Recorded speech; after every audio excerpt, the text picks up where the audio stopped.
फिक्र, फलसफा, हिकमत, कुरान की अबदी हिकमत, कुरान का अबदी फलसफा, कुरान इंसानी मसाइल का जो हल देता है, कुरान ने सोशल साइंसेस में जिस जिस तरीके से रहनुमाई की है, ये दो पहलू हैं उसके एजाज के, जिसकी कि आज हमें जरूरत है कि हम उसका शऊर और इदराक हासिल करें। इसके ज़िम्न में मैं खास तौर पर अल्लामा इकबाल का नाम लेना चाहता हूं। मेरे नजदीक इस दौर में कुरान मजीद के इस एजाज और उसके एक मौजूदा होने के लिए सबसे बड़ी दलील अल्लामा इकबाल की शख्सियत है। वजह क्या है कि अल्लामा इकबाल उलमा के तबके में से नहीं थे।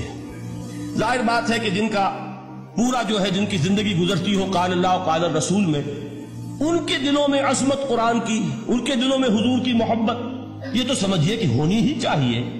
उनके शबो रोज इसी में गुजरते हैं। लेकिन यह कि एक ऐसा शख्स जिसकी तालीम है कॉलेजों की, यूनिवर्सिटियों की, जिसने मशरिक और मगरिब के फलसफे खंगाल डाले, वो शख्स, और वो भी उस दौर में जबकि हम पर मगरिब से मरूबियत बहुत शदीद थी। आज तो वो मरूबियत बहुत कम हो चुकी है। आज तो हमारा आम नौजवान जो है वो आंखों में आंखें डालकर बात करता है, उसमें खुद एतमादी है। हमारा भी अपना एक माशी निजाम है, हमारा अपना एक सियासी निजाम है, हमारा एक अपना समाजी निजाम है, हमारी अपनी सोशल वैल्यूज हैं। आज का नौजवान अल्हम्दुलिल्लाह इहया इस्लाम की वो जिद्दोजहद जो है वो मरहला दर मरहला बहरहाल आगे बढ़ रही है। वक्त लगेगा, लेकिन यह कि इसमें यकीनन तरक्की हुई है। उसी का मजर यह है कि खुद एतमादी है। We have confidence. हम जानते हैं कि इस्लाम एक दीन है, मुकम्मल दीन है, इसके पास जिंदगी के तमाम मसाइल का हल है। लेकिन यह है आज 1985 की बात। अल्लामा इकबाल इस सदी के आगाज में गए हैं यूरोप, जबकि हम महकूम थे अंग्रेज के। एक हाकिम कौम के यहां जाकर उससे मरूबियत कितनी शदीद उस वक्त थी। जो जाता था अक्सर और बेशतर जो है वापस आता था तो खड़े होकर पेशाब करना जरूरी समझता था, इसलिए कि उसने वहां पर लोगों को यही करते देखा। उनका लिबास, उनकी वज़ाक़त, उनकी तहजीब, उनका तमद्दुन, हर तरह से उनके गुण गाता हुआ, उनके लिए वो बहुत कसीदे जो है तारीफ के कहता हुआ आता था।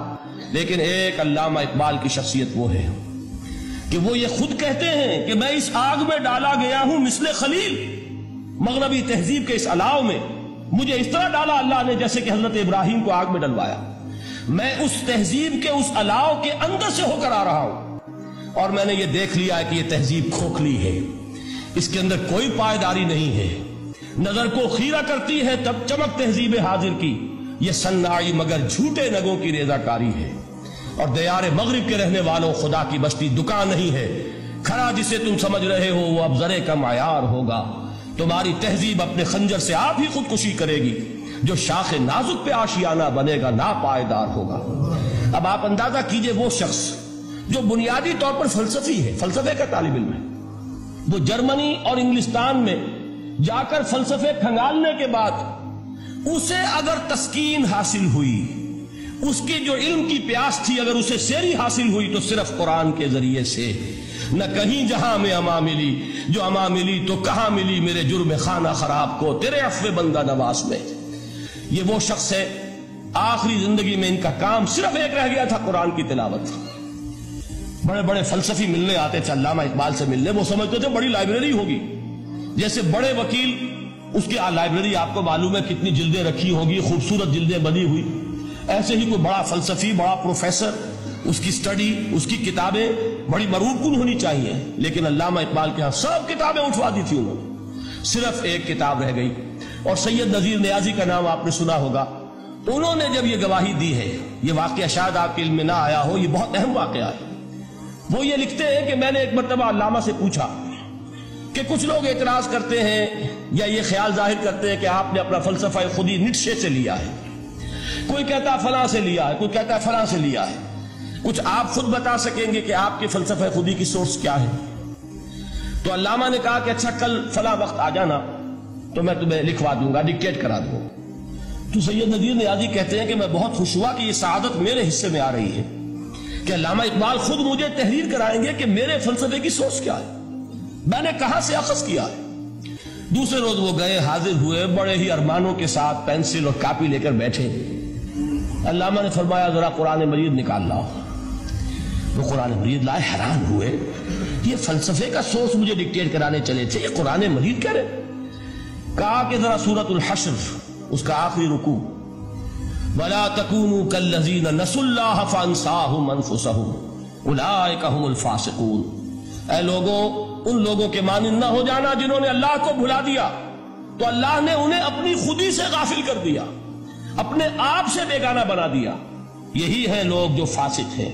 علامہ نے کہا میرے فلسفے کی سورس یہ میں آپ کو بتانا چاہتا ہوں۔ اس معنی میں کہتا ہوں کہ اس دور میں علامہ اقبال کی شخصیت کو میں اعجاز قرآن کا سب سے بڑا مظہر سمجھتا ہوں۔ ایک شخص 20ویں صدی عیسوی کی شخصیت، اور پھر یہ کہ وہ کہیں مسجد اور کسی مدرسے کے ماحول میں پلا بڑھا نہیں ہے، بلکہ اسکولوں اور کالجوں میں اور یونیورسٹیوں میں، اور صرف ہندوستان میں نہیں، انگلستان اور جرمنی کی یونیورسٹیوں میں رہا، جس نے اپنا لوہا منوایا ہے۔